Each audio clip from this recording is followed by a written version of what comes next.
Only right, check out some homegrown talent right here in the On the Tear. Meet the founders of A Third Foot. Chris, can I go a little bit faster? Yeah, why don't you, like, you know, gun it, yo. I'm Ken. This is A Third Foot. Come in.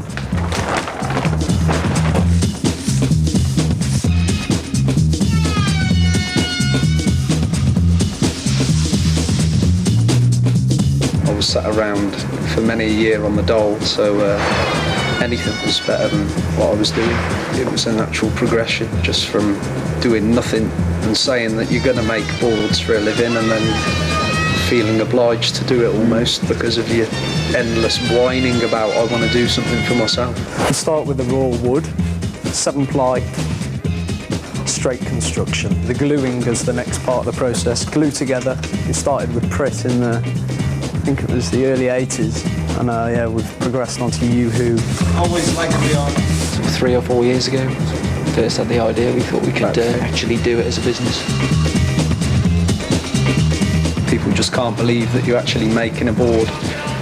It's been the American magic wand around for many a year, and we're just trying to break some of those myths and show that we can make a good board. The individual sheets are pressed together in a double former to produce a concave and a kick tail and a spoon, nose and tail. How do you think they're made? I think they bend them with steam or something. I think they carve them from trees. How do you make them? I mean, I find that a funny question because there's so much to tell. You can't answer it in a sentence. And next stage, pop it on there to rest. And that's left there to cure for time. There is no one way of making a board. I mean, each manufacturer's got their own special processes they've just grown up using, so they've stuck with them. We have to keep a careful eye on air humidity for curing, for wood storage and for pressing. Too wet, you'll have a flexi board. Too dry, you'll have a snappable board. It's a very fine line. Take them into there as blanks and cut into shape. As my assistant will show you, board clamped in this high-tech vice, nibbled to size,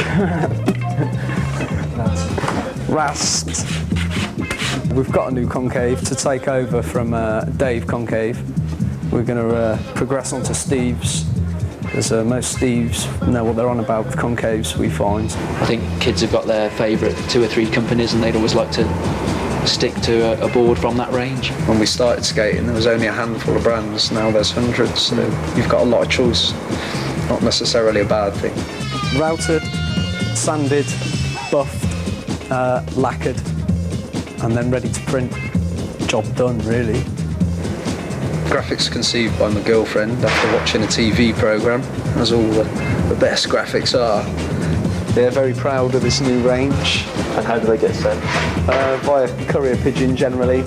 Little satchel, off he goes. As far as up north, as far as down south. He's working hard. And now they're new lightweights, his job's a lot easier.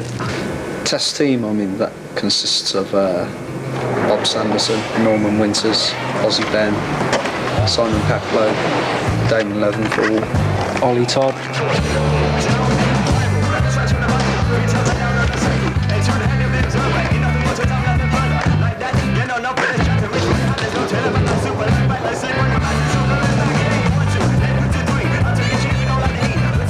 Taking our first few prototypes around, you hear of plenty of people know have tried it, but they've sort of never stuck it out to get to the stage we're at, really. We're just a pair of complete stubborn.